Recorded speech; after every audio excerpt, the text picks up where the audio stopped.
Hello and welcome to Prime Lenses. I'm Ian. Each week I speak to a photographer about 3 lenses that have meant something to them on their photographic journey.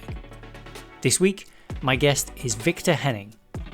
Victor is the founder of Fjorden, an app company that make a grip that attaches to your iPhone to give you more camera-like control. So a shutter button that you can kind of half press and various dials and switches that you can use to manage your phone camera like you would a more traditional camera. Recently, the company was purchased by Leica, and they are now also responsible for the Leica Lux app, which is actually how I discovered Fjorden in the first place. We had a great conversation about old cameras, digital cameras, and the increasing performance and power of the camera in your pocket that led to him starting the company and where they might go next. So here's my conversation with Victor.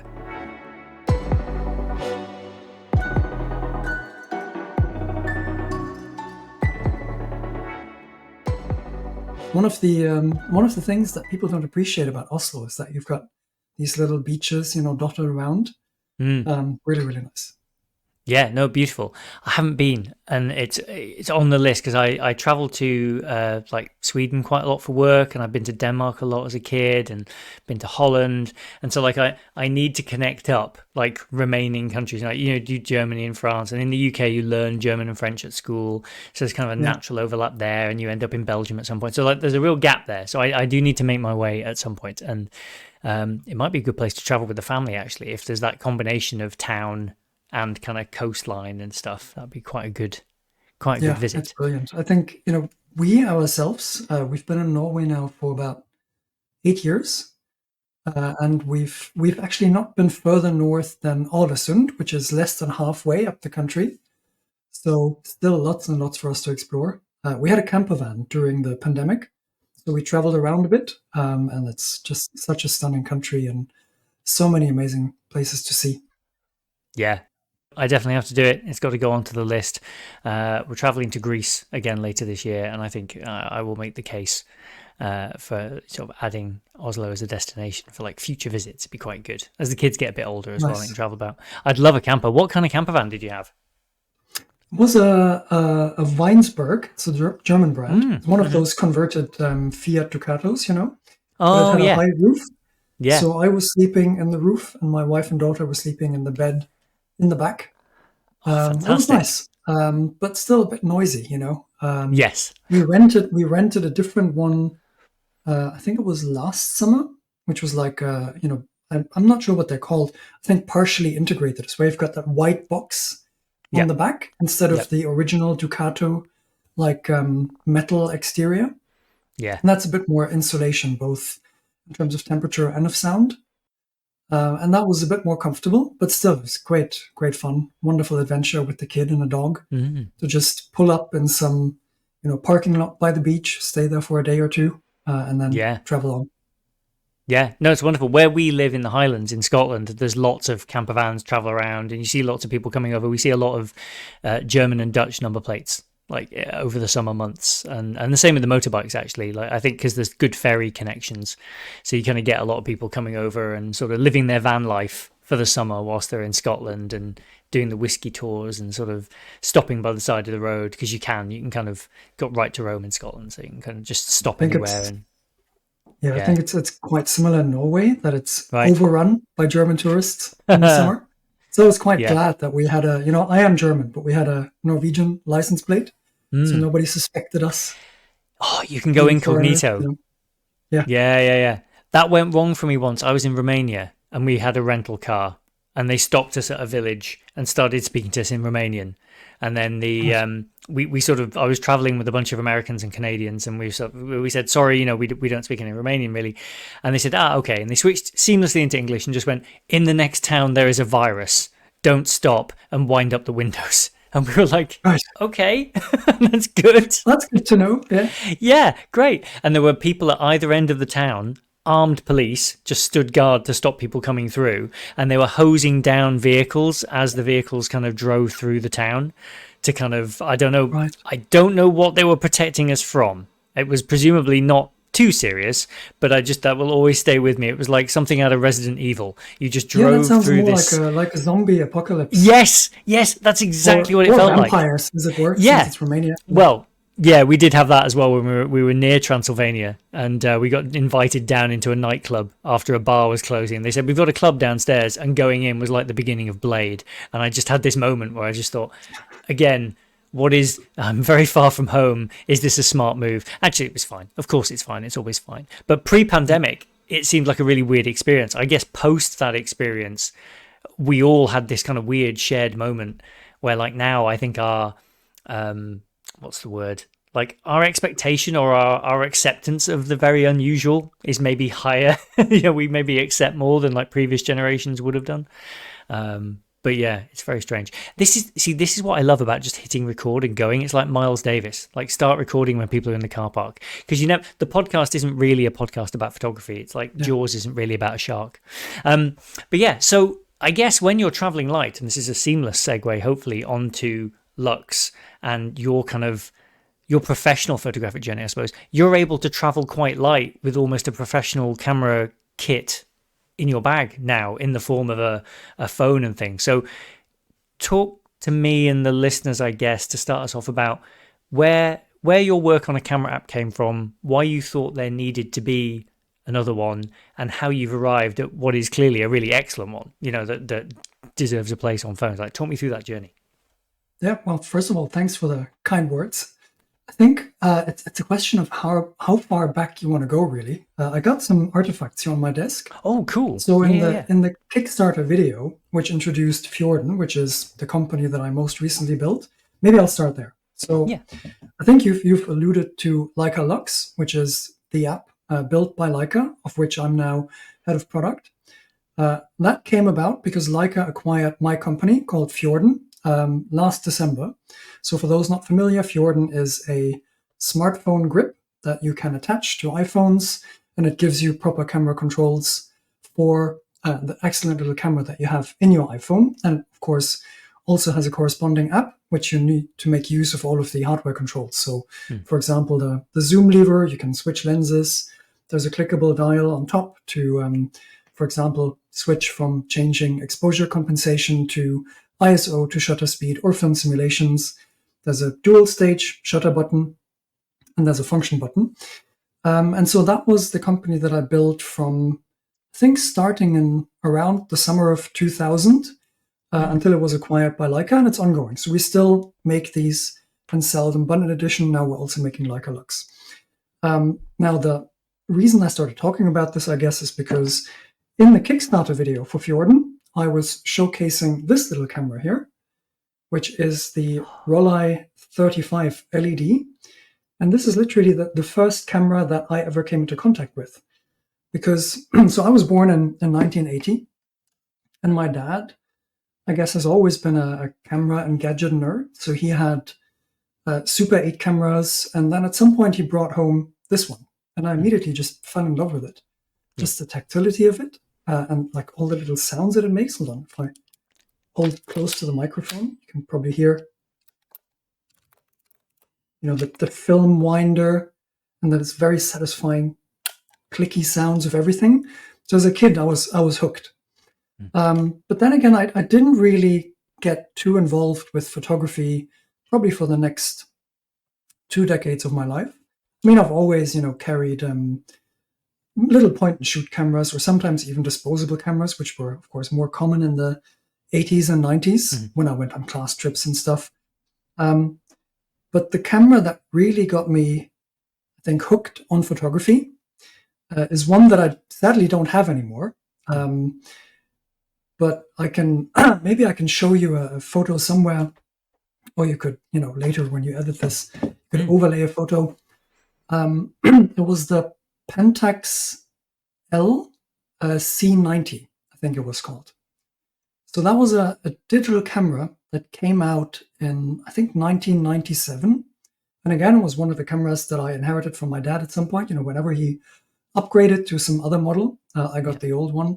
So this was the first digital one I got. And I got it in the summer of 2001. And it had a very unusual form factor in that the lens was sort of mounted not on the front of the camera, but sort of on the side of it. And there was an optical viewfinder at the back. and it had a modular, detachable screen. So you could take off the screen and just have the smaller camera, carry that around with you, snap photos, and then later attach the screen again and review the photos you shot, or of course, just take out the memory card. And what really hooked me was the immediacy of it. Of course, this was a new experience.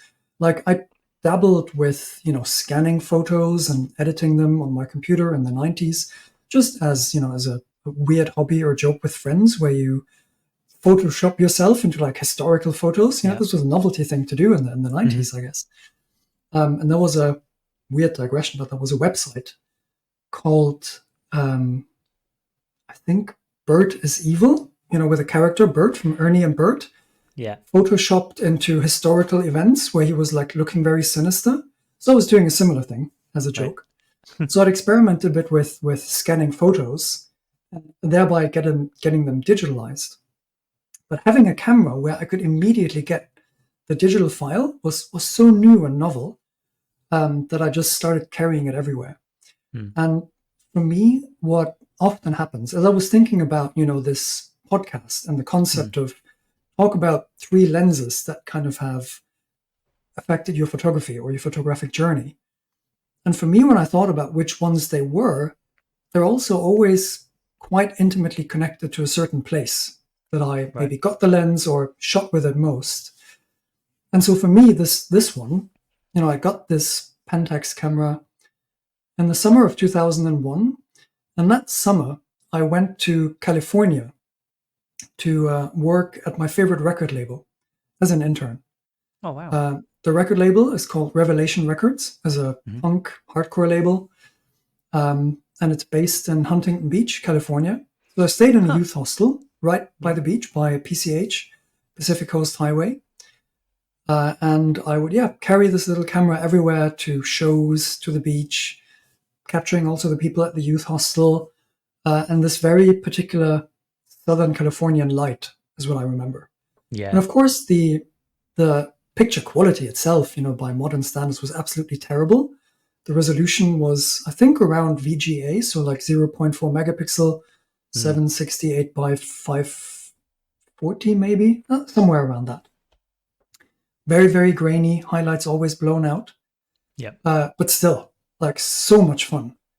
The focal length, I looked this up yesterday, because I didn't know at the time. I didn't have any sort of knowledge about things like focal length or aperture. It was just like a camera and you could get the photo immediately. But I looked it up yesterday and the focal length was 50 millimeters. And when I used it, I realized one thing that it worked really well for was taking street photos. Because it was so stealthy, like it didn't look like a camera because of the very weird form factor. It looked like a silver brick with the lens, like I said, on the side, not on the front, like you would normally have a camera. So you could walk across the street or stand at an intersection, just hold it in your hand without even looking through the viewfinder, just point it at a scene, snap a photo. And then right after you would see what you captured, which, wasn't possible in my experience before with these, point and shoot cameras and film cameras. And so that's the one that really, I think, got me hooked on photography. Yeah. And I think after that, I can pretty much tell you and name every single camera I had, because that's when I started paying attention to, all right, okay, so what do I actually like about cameras? And I, at first had the typical, novice photographer, again, not knowing anything about focal lengths or aperture or anything. I think my next upgrade was a slightly more modern Fujifilm point and shoot. And then I realized, I kind of like having sort of an all-in-one lens. And I upgraded maybe just 1 or 2 years after. Now we're talking 2003 or so, to a Panasonic Lumix bridge camera with like a massive, forgot the model number, but I think it was like FZ1000. Yeah. No, sorry, FZ500, I think. With like a massive, probably, 18 to 400 equivalent focal length, thereabouts. Yeah. And I took that on travels as well. And that's when I started realizing, wait, what is this thing where the background gets blurred when I do certain things with the camera? And so then my next upgrade was a Canon EOS 350D. So my first proper quote unquote digital Yeah. camera. Hmm. And that's what brings me, I guess, to the next lens that I really Right. remember having a big impact on me as a photographer or my photographic journey. Because when I bought the EOS, 350D, I didn't buy it with a kit lens. I don't know why actually, but I bought the 50 millimeter EF 1.8. Yes, I was hoping it was. As soon as you said that, I was like, nifty 50. Be a nifty 50. Exactly, I did. the Yes. Nifty Oh, 50. Yeah. perfect. Yes. Again, and I had no idea that it was even called a Nifty 50 or why that was like a focal Yeah. length that was in any way special. And of course, with a crop factor, it was like a 75 millimeter. Hmm. But that was my first contact with bokeh Yeah. and like having blurred backgrounds.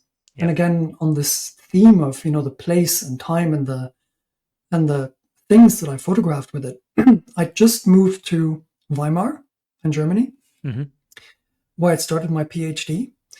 And Weimar is a very, very beautiful town. Hmm. So after the German reunification, it was massively restored with funds from the European Union. I think it was even the European Capital of Culture in Hmm. 1999.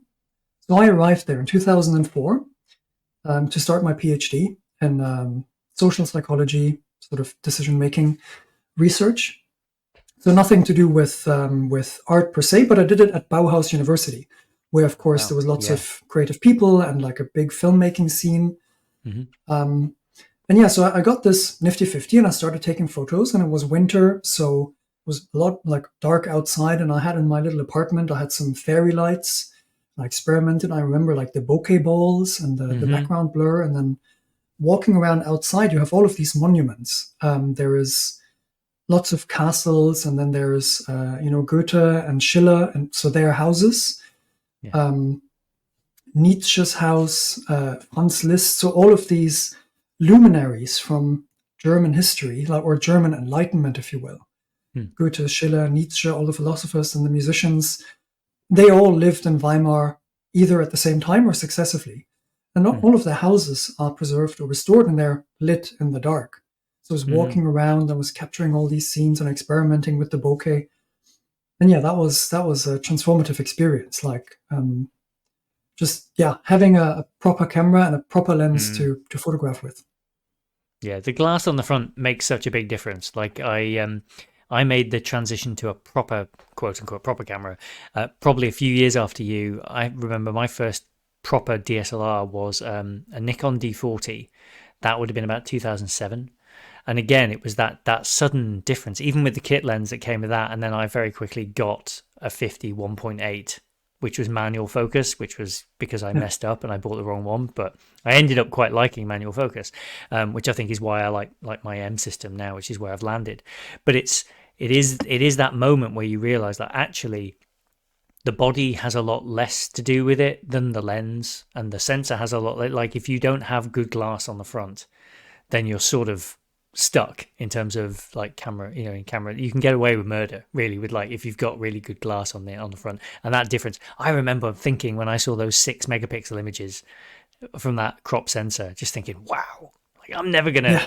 this is incredible, there can't be more detail resolved possibly than this, surely. And then obviously then someone shows you a full frame camera and then you're like, oh no. If you're predisposed to going down, there's an arms race. Like you have to Yeah. get to the end. That's so cool. And running around at night taking photos of those locations, it sounds like you did apply yourself to understanding how this tool worked, like the extreme ends, because a lot of people don't. Shooting at night, especially in that era, my dad had a 350D. That was hard to do. Like it was hard to get good results in those sort of settings. You had to really think about it. Yeah, I mean this lens made it seem so easy because obviously Right. it captured so much more light than all of Hmm. the cameras and lenses I'd used before, and of course the sensor was bigger. Hmm. I wouldn't call myself a serious student though. I was still very much Right. just amateur photographer, Hmm. hobbyist, carrying it with me. Also realizing for the first time that maybe this ultimately the 75 millimeter equivalent wasn't that suitable for shooting a lot of the Hmm. say parties that I was at, or Right. I was often at dinners with my doctoral thesis advisor. And then, of course, you realize, okay, this focal length is too long, and you start thinking about, okay, what else, might I want or might I need? And I guess I experimented a lot as well with zoom lenses versus primes. And I think for a while I mostly went with zoom lenses until I realized that for me the image quality that I was looking for, the bokeh, just wasn't quite there. Yeah. The feel of it wasn't quite there. But I guess it took me quite a while and quite a journey over many years to really come to that realization where I'm back to using exclusively primes. I think it was a sort of 10-year process or longer of, again, not being a serious photography student, just kind of a hobby photographer with gear acquisition syndrome. So switching cameras very, very frequently and regularly. Yeah. Yeah. But yeah, also this realization that ultimately it's the glass that matters. That one I think came fairly early on in the journey, where in fact, as you said, you can get away with a pretty bad camera body if the lens is good. Yeah. And my PhD advisor at the time was also getting interested in digital photography because we were organizing these events with filmmakers, actually, since both of us were film freaks, film nuts. Yeah. And the area of study that we chose in our field, so it was a chair of marketing. And my PhD, like I said, was sort of on the intersection of consumer behavior and social psychology. Right. But the area of study that we chose to test our theories was usually film and film distribution, film marketing, that kind of thing. And so we organized a lecture series where we had film producers, directors come to Weimar and give talks to our students. And then it would be usually me taking photos. And then he also wanted to do it. And was like, okay, what should I do? What camera should I get? And I was like, yeah, it's not so much about the camera. It's the lens that you want to pay close attention to, right? But yeah, I would still say that at the time, still had a very, very rudimentary understanding of those things. But, gradually getting there over the next decade or so. Yeah. Yeah, I've been at this maybe 18 years trying to be good at making pictures, and I feel like I'm closer than I've ever been, but I'm not done. There are still moments where I miss it, or there are still moments where I think back in my composition. I think if you can be forever amateur, that's probably a good place to be, always open to kind of trying new things and mixing it up. Because that was a period, for listeners who are not, because we were about the same age, for listeners who are not like growing up through that period and you didn't have phones with cameras in, you didn't have, people, I remember having my DSLR and even a small DSLR, people being surprised when it came out of a bag and it was like, oh, it's a camera. There was a moment of, this isn't an Ixus point and shoot Canon type thing. Those were everywhere, the Ixus. They were. Yeah. Yeah, I had one of those. Very, very distinct aesthetic as well. Like if you went to a party afterwards, there were always the Ixus shots and they all looked the same, right? Like this, the flash combined with the long exposure. So you would have this very warm, orangey background, but then the subject was like brightly lit. I remember that aesthetic so well. Yeah, well, it's been coming back, hasn't it, recently? The Digicam craze that I think makes Leica look smart for having a Deluxe 8 in the lineup. When everyone else is moving away from these small cameras, and theirs is more premium, I guess. But that idea of a small, convenient, everyday carry kind of camera, my stepdad, famous stepdad Chris of podcast fame, he's just got a CL for the same reason. Wants something small and light, L mount's perfect, stick it in your bag, take it everywhere, and then he's got bigger cameras if you want to take them. So I think that there's an interest in that kind of thing, and also the aesthetic that comes with them, because heaven knows film is so expensive now, and it's fun to play with, but it gets expensive real quick. What do you ever dabble in film? No, actually never. Just fully. Yeah, I've always been, ever since that Pentax stayed on digital, never went back to film, sadly maybe, because I'm sure I've missed out on a lot of great experience and learning moments. Interestingly, our CTO, Florian, his grandfather had like a film lab in his basement. And so Florian had a lot of exposure to that process as a kid. But I think he also just shoots digital. But on the Fjorden /Leica Lux team, we do have a lot of film photographers as well. Yeah. Well, that's quite interesting. So, do you find that like when you're all bringing, because we are all in it, when you work in a creative industry, like I work in video games, like even if you're not day to day working on the thing, you bring that experience of those things and what good looks like to you. Do you think that that mixed set of mediums and sources and journeys kind of feeds into the app as you make it? Because I think a lot of people would think that a camera app is a solved problem at this point. And I think the fact that you are a team of like people who've arrived on different creative paths probably feeds in and probably makes the thing richer. Like, was that by design that you brought people in with different backgrounds like that, or have you just discovered it as people have come in? It's probably a mix of both. I mean, of course, when we put out job ads for, working on a team like ours, you attract people that are interested in photography, and many of those are into film. But yeah, we did look at CVs, and if somebody was shooting film, we're like, oh, that's interesting. We'd love to get somebody like that who has that experience of working with film, and like very often they also shoot on purely manual cameras. Yeah. So that was something that we did look for. But I think, coming back to what you said earlier, this trend towards smaller, lighter point-and-shoot cameras, I think that was also what ultimately led me down to, starting Fjorden in the first place. Yeah. Because so after the 350D, I sort of went one step up in size. I mean, still APS-C, but I think my next camera was the Canon 70D. But I think after that, I was like, oh, these are just getting big and heavy, and I just wanted something smaller to carry around, right? And I think now we're in 2013 or so. Mm-hmm. So like I probably had the 350D for a couple of years, and then the 70D for a couple of years. But then in 2013, that was when the Fujifilm X-E1 was released. And I was immediately drawn to the aesthetic and that rangefinder style. Couldn't afford a Leica, of course. I was startup founder at that time. Hadn't sold my company yet. But I was drawn to the XE1. Sold all my Canon gear. Bought the XE1. Cool. Again with what turned out to be a nifty 50. So it was the Fujifilm 35mm 1.4, which at the crop factor is the 50. Yeah.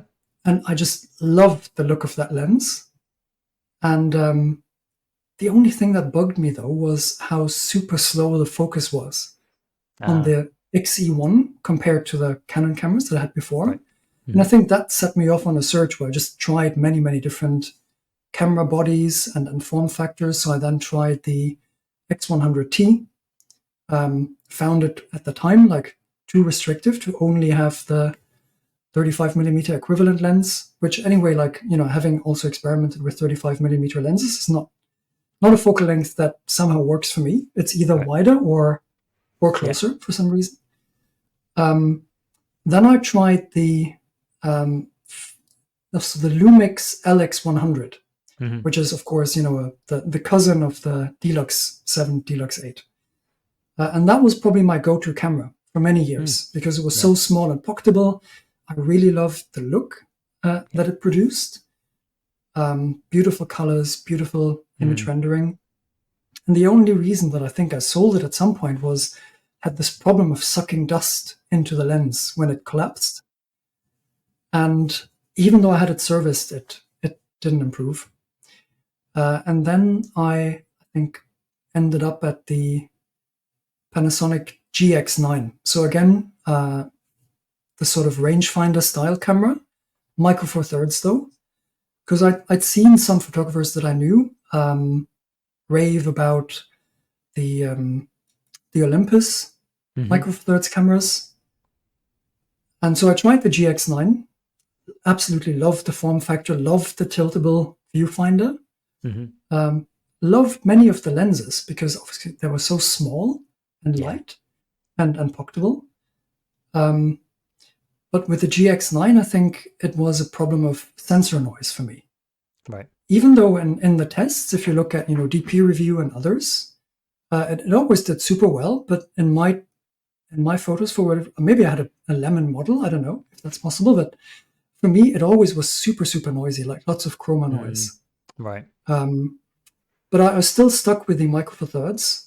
and I added a Pen F at some point, which then became my go-to model. And I really loved that one. And then I think around 2016 or so, I got full frame fever, and I thought, no, I have to have a full frame camera. Got to try it. I never had one. Yeah. Or maybe it was 2017. I'm not sure. Like, it was the EOS RP1, so the entry level Canon full frame model. Yeah. So I quote unquote upgraded to that one together with the 35 millimeter when I realized, okay, 35 is not my focal length. But I think that brings us to around 2017, 2018, when the next camera that really changed things for me came around. It's this one here. Yeah. There we So go. this is the Huawei P30 Pro. Yeah. And so I had become a father in 2014, and like all parents, I guess, constantly take pictures of your kids. Probably nearly everything in my film roll was just my daughter. But of course, I never had my cameras with me. I always had my phone in my pocket, and I guess we all had that experience where we all carried our phones, and the cameras got better and better, and so maybe like a bigger proportion of our photos became mobile phone photos. And I think I deliberately had switched from iPhone to the Huawei one because of the collaboration with Leica. I had seen some reviews and some sample photos of the image quality of the computational photography, that Huawei had co-engineered with Leica, both the color profiles, the looks, and the computational bokeh was just, oh, wow, I got to try that.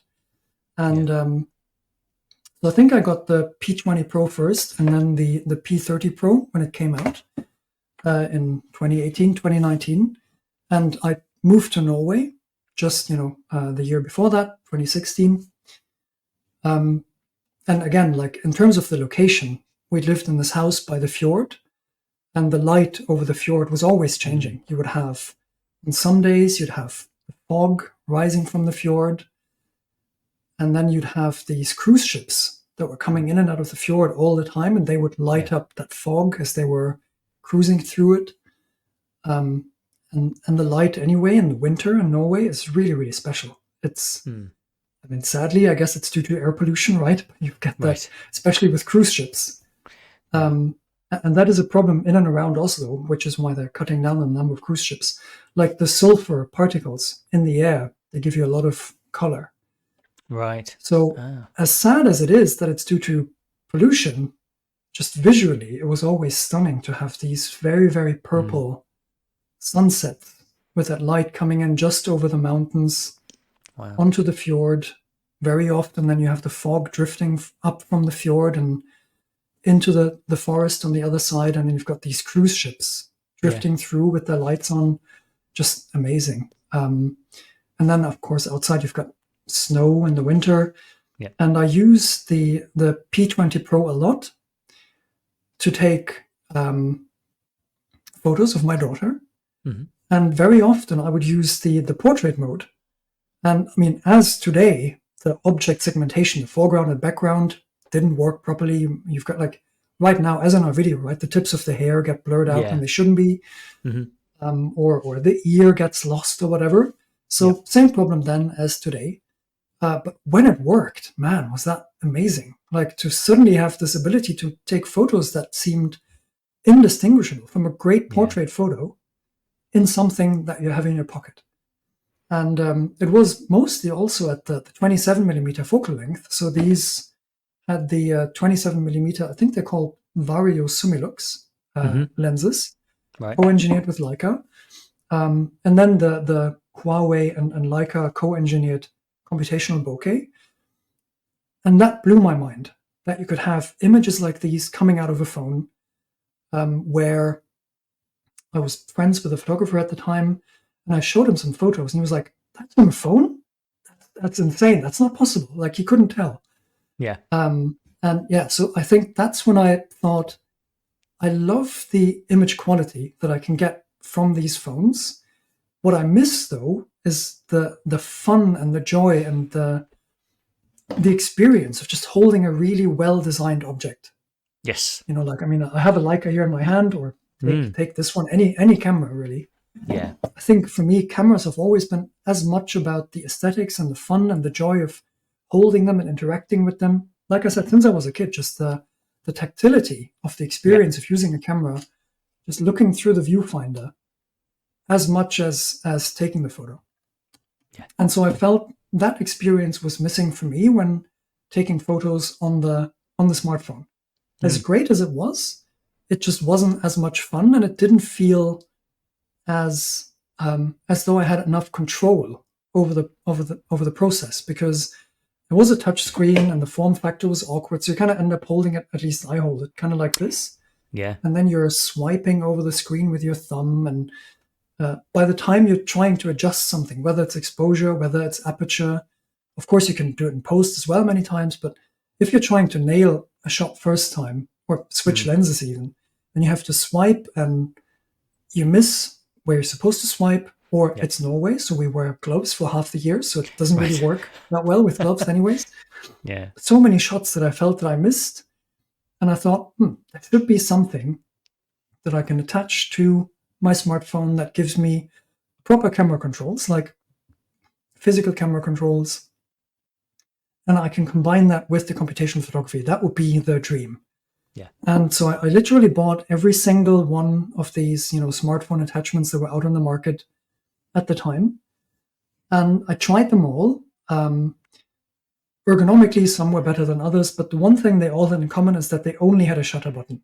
So they were essentially selfie sticks in a different form factor. So no other controls, no zoom lever, no dial, no function button that I could assign functions to. And I, famous last words, it's got to be possible to do that better. I guess as a startup founder. So, I had previously founded a software company that I built from 2008 to 2013 in a different field. It was a tool for scientists to collaborate and share their research. But so that gave me some knowledge, of course, about how to build companies, how to build software companies in particular. I had no idea about building hardware or hardware companies. But I figured, again, famous last words, how difficult could it be? Turns out, very, very difficult and super painful. And especially if you're trying to do it during a pandemic where factories in China randomly get shut down and all of the distribution and all of the logistics from Asia to Europe were disrupted. So huge learning curve, very, very painful process. But anyway, that's why I started Fjorden. It was the journey from always carrying those big cameras to buying smaller and smaller cameras, because as a gadget nerd, I like small things, and as a photographer, I want something that I can have with me all the time, and the lack of tactile controls, and that was ultimately what gave me the idea for this thing. Which is a fantastic thing to exist, and I love your observation that I really like to meet people who are founders and who've made things, because I used to work in open source software. And what was great about working on Ubuntu was that if something bothered you, you could change it. And I like to meet people who can scratch their own itch like that. Can see they don't just live with the way things are. They see something that they see as just deficient in some way, and they cannot imagine how it does not drive everyone else insane. And I can imagine, until the day you open the first box of these prototypes that work, and you can start to see this thing's really, oh, thank goodness, like the itch is going away because I need this thing to exist, like through that whole period. So I love the observation around the buttons, especially because it's such an obvious thing. Like a lot of people, you put it in their hand, they go, oh yeah, that's nice. But the fact that you've gone to the trouble of recreating the most commonly used controls for a user, I think is wonderful. And then how did that then transition? So you needed an app, I guess, to drive the functions. Were you always going to build the camera functionality and the film simulations and things in, or were you only initially interested in the grip, and did scope creep take over? Or was it very fully formed in your mind? Yeah, it's a good question, because initially I had this idea that I could build the hardware only and figure out a way that I could maybe use accessibility controls built into phones to use the hardware to control the native camera apps, because I figured I wanted to do this for iOS and Android. I knew that building a camera app on iOS was probably feasible since others had done it.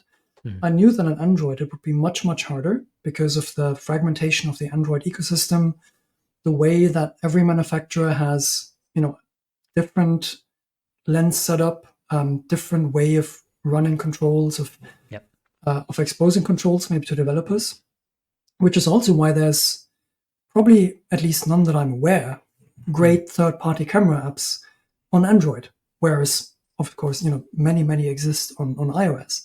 So at first I wanted to avoid this. And I thought, okay, maybe I could use, for example, on Android, I've forgotten now what it's called, not assistive touch, but I thought there might be ways that I could map out where on the screen, depending on which phone you were using, say you're using a Samsung phone, where on the screen is the shutter button, where is the slider for exposure compensation, where is the mode switch button. And I figured maybe I could crowdsource this information from Android users to make sure that my interface would work across manufacturers. Because, again, taking a step back, with my previous company, Mendeley, the idea was crowdsourcing scientific information. And that worked so well that in a span of 3 to 4 years, we built the world's largest scientific database by building software that people could install in their computer. It would ingest all of the PDFs, the research papers that you'd stored on your computer. We would extract the metadata anonymously, pool it, and deduplicate, and then build real-time trend information across different scientific fields and enable people to share and collaborate. So this idea of crowdsourcing was big in my mind. And I thought I could do the same for building camera controls across devices. Turned out that wasn't feasible at all, at least not if I wanted to have a good user experience. And also on iOS, I just couldn't figure out a way to make it work. And so very early on in the process, I realized, okay, I'm going to have to focus on iOS only and build my own camera app. And at first, had sort of an outsourced prototype built by a couple of freelancers. But as soon as I had a working prototype of the Fjorden grip, and I realized, okay, this is going to work, at least the way I imagine it's going to work, I started looking for a teammate, or essentially a co-founder / CTO, who could build the app from scratch. And that's how I found Florian, which is a funny story as well, because I had been searching everywhere, of course, LinkedIn and elsewhere. And then the way I found Florian was that he had liked a photo that I posted on Twitter. And I was like, oh, who's this guy? iOS developer. Clicked on his website, lots of photos that he'd posted from his travels. And I realized he was shooting both with an iPhone and with, I think at the time, Olympus cameras. So I reached out to him and said, hey, do you want to build a camera app? And we just immediately hit it off. And he's been basically with Fjorden and helped create Fjorden with me. And amazing. Yeah, that's been our journey.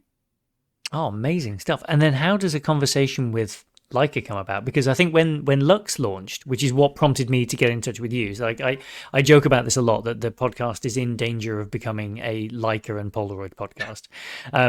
But I make no apologies for it. They're the two cameras I use the most. So unfortunately, that's, if people are annoyed already, next week will be worse because I'm interviewing Steph and Daniel. So that's going to get even more complicated. But anyway, so how does that come about?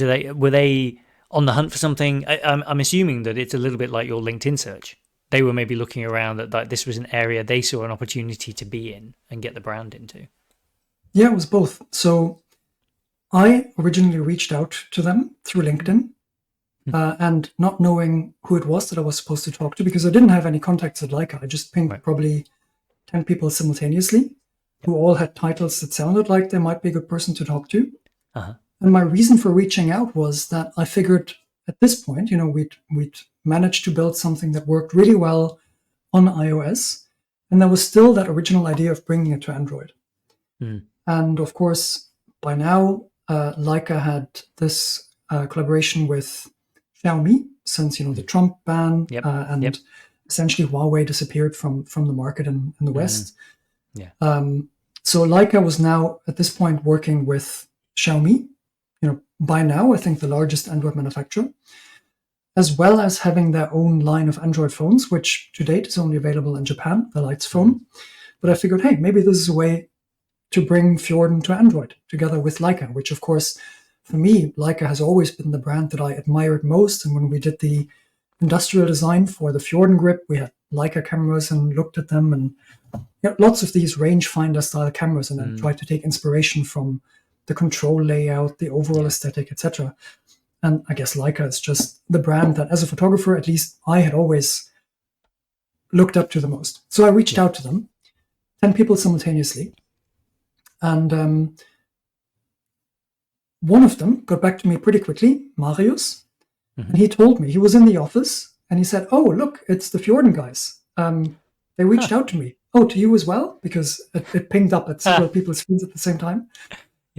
So we then met up in Wetzlar, the town where Leica is headquartered, went out for a pizza in the Dome Square in a little cobblestone streets, old town in the center of Wetzlar, really picturesque. Had a pizza and just generally talked about our respective product roadmaps and visions. And so Leica had been looking for a way to deliver a better camera experience for their users on mobile. And it turns out that 90+% of Leica photographers use iPhone. Right. So they're not on Android. Most likely users are on iOS. And so rather than the conversation being, how do we bring something like Fjorden to Android, it was more like, could we help Leica bring a great camera experience to iOS? Because we'd built a camera app already. We had some experience with hardware, and also like on a personal level, Florian and myself both being German, I think there's a very particular German sense of humor that it does exist, despite rumors to the contrary. So we just immediately got along as well on a personal level and started talking about how we could make this happen. And then over the course of the next month or two, as we kept talking, it became pretty obvious that the best way to make it happen was for Leica to buy us, so that we could focus on this without having sort of conflicts of interests down the road. Yeah. Oh, perfect. I mean, if you're up for that, what an amazing way to kind of join forces with a brand that you've admired and make great images. I will say I'm using the app daily because I've mapped it to the action button on my phone. Oh, so fantastic. I launch. So you're until they replace the camera, because I think the next version of iOS they're going to let us change the mapping of the camera button on the front as well.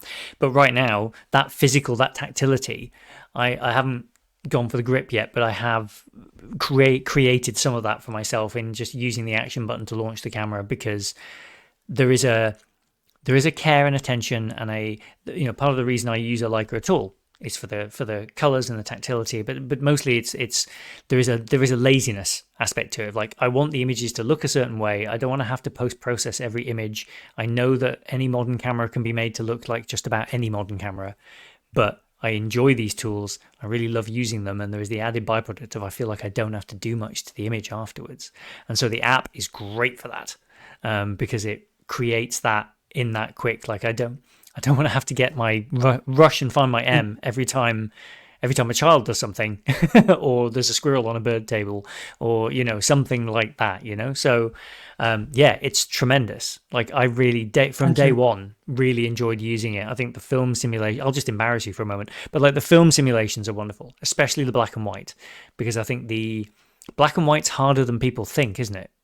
Like, it's tougher to get right. Yeah, this is the part that Leica contributed. So the way the app is built is a collaboration between the existing Fjorden team, and we're now also hiring more developers. But they're sort of within the Fjorden structure, if you will. So it's still Florian and me running the team, and we're building the Lux app. But the whole image processing pipeline is made by Leica image processing engineers. So they're building both the algorithms for the bokeh simulations for the different Leica lenses that we're trying to recreate in the app. Yeah. And of course, there's a long history of Leica doing this, first with with Huawei, then Xiaomi, and with the Lights phone. But of course, now bringing that to to iOS required some additional engineering. Mm. But also all of the color processing is Yeah. done by the team at Leica, and we basically plug and play that into the iOS app that the Fjorden team Yeah. builds. And so, I mean, we're all one big team, really. All in the same Slack channel.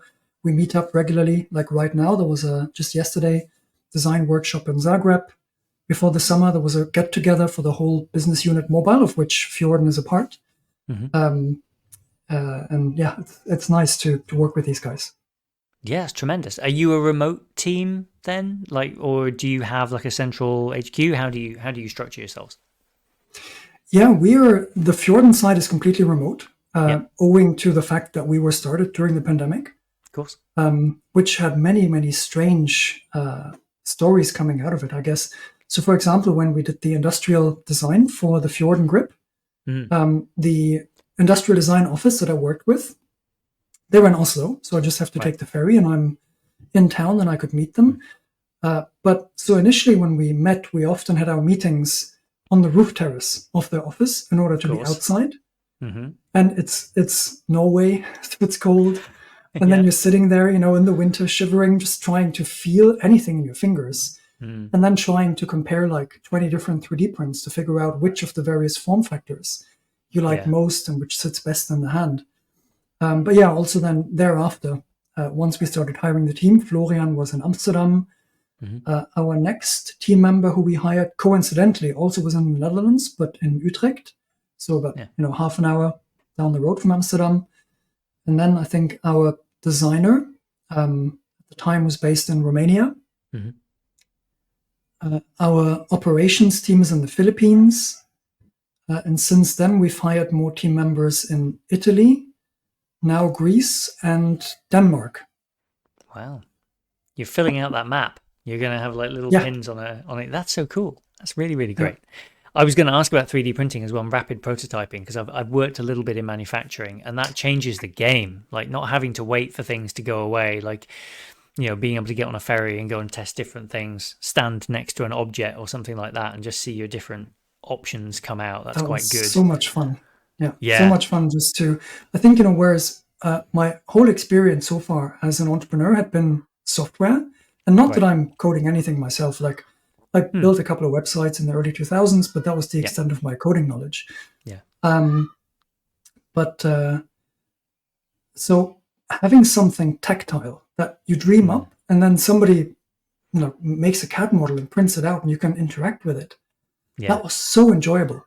I mean, yeah, initially, the very first prototype ideas for the Fjorden grip, I had just made out of cardboard, just so right. I could figure out, okay, how would this even feel having something stuck to the front of the Right. phone? But of course, those looked nothing like the final products. But then having all of those different form factors to play with. And then, as the next step, of course, once we had some PCBs and were able to stick them inside, Mm. and take the first photo over Bluetooth, like triggering the camera. Yeah. That was one of those "it's alive" Yes. moments. Yeah, It's really cool. I don't know if you've heard, there was a story when the Palm Pilot was first being invented. The engineers working on that before they had a thing, cut a piece of wood to be about the shape of a Palm Pilot that they thought, and to right. work out basically what they were trying to work out pre-massive smartphones in our pockets was to work out what was the biggest you could go. Like, how big can this thing be?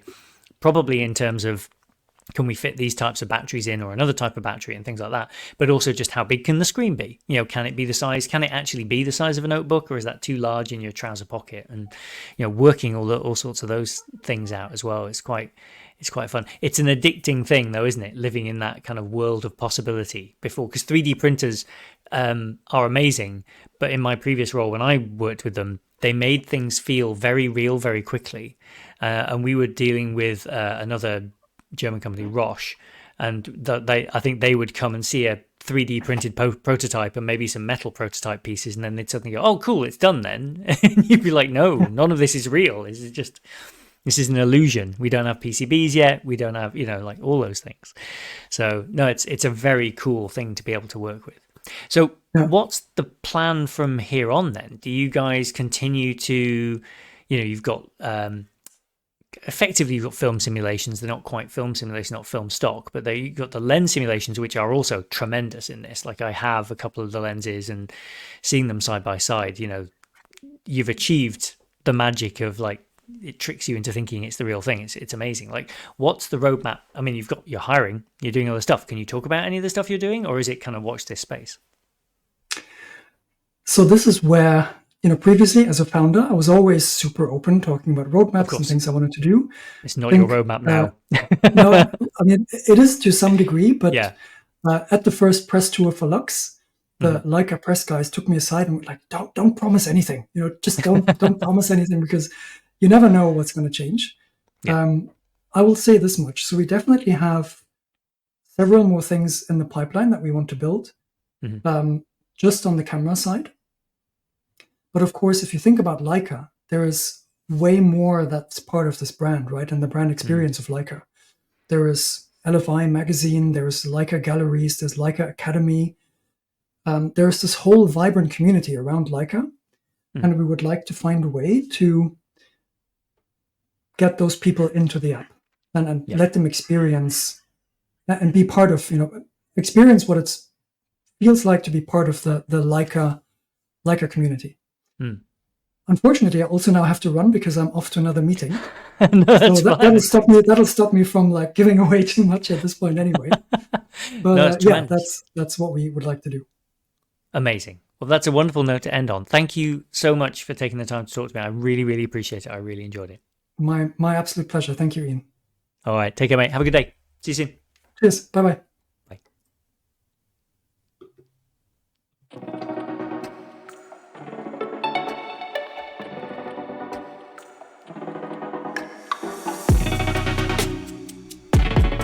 Thanks, Victor, for fitting me in between meetings. I'm quite sure that you were going to let slip something very exciting before you got pulled away there. If you've enjoyed the episode, then don't forget to rate and review us on Apple Podcasts, Spotify, or anywhere that you listen to your podcasts. Tell a friend, get them to come on over. Drop me a line, send me a DM, do something. I love to hear from listeners. It's great to engage with the community we're building around this thing.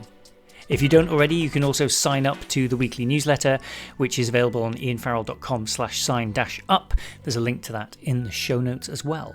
And as I mentioned in this interview, next week's quite a good one. I'm talking to Stefan Daniel of Leica Camera. He's in charge of all of Leica Camera, the sport optics, everything, the whole deal. We spoke the day before the M11D was announced, and whilst the Q343 was a twinkle in everybody's eye. So I'm going to have to get him back at some point and talk about those. So don't forget to tune in for next week. But in the meantime, have a fantastic week, and we'll see you next time.